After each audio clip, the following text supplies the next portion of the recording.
तर दुसरीकडे मात्र मध्य महाराष्ट्र, मराठवाडा आणि कोकणात वादळी पावसाचा इशारा देण्यात आलेला आहे। हवामान विभागाकडून वादळी पावसाचा इशारा देण्यात आलाय। येलो अलर्ट जारी करण्यात आलेला आहे। मध्य महाराष्ट्रातील पुणे, सातारा, सांगलीमध्ये हलक्या सरी कोसळत आहेत। कोकण प्रदेशातील सिंधुदुर्ग, रत्नागिरी जिल्ह्यातही इशारा देण्यात आलाय। उत्तर कोकणातील मुंबईसह ठाणे, पालघरलाही इशारा दिलाय। मीरा भाईंदर, वसई विरार शहरातही हलक्या सरींची नोंद ही करण्यात आलेली आहे। त्यामुळे मान्सूनपूर्व पावसाचा इशारा हवामान खात्यानं वर्तवलेला आहे। मध्य महाराष्ट्र, मराठवाडा आणि कोकण विभागात वादळी पाऊस कोसळण्याचा इशारा सध्या हवामान विभागाकडून देण्यात आलेला आहे। तर काही शहरांना येलो अलर्टही जारी करण्यात आलेला आहे। मध्य महाराष्ट्रातील पुणे, सातारा, सांगलीमध्ये हलक्या सरी कोसळणार आहेत।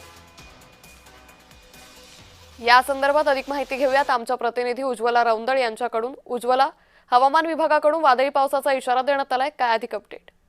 नक्कीच राज्यामध्ये जिल्ह्यात अनेक ठिकाणी वादळी पावसाचा इशारा देण्यात आला आहे हवामान विभागाकडून। तर मराठवाडा आणि विदर्भ, सातारा, पुणे, सांगली तसेच अनेक भागामध्ये पावसाची नोंद झाली आहे। पुढील 7 दिवसात कोणताही बदल होणार नाही असे हवामान विभागाने वर्तवले आहे। मुंबईसह ठाणे, पालघर या जिल्ह्यात देखील हलक्याच्या सरी कोसळणार आहे असं हवामान विभागाने वर्तवले आहे। निश्चित उज्ज्वला, त्यामुळे एकंदरीतच या पावसासंदर्भातले अपडेट आम्ही तुमच्याकडून घेत राहू। तुर्तास धन्यवाद आपण दिलेल्या सविस्तर माहितीसाठी। तर मध्य महाराष्ट्रातील पुणे, सातारा त्याचबरोबर इतर जिल्ह्यांमध्ये पावसाचा इशारा देण्यात आलेला आहे।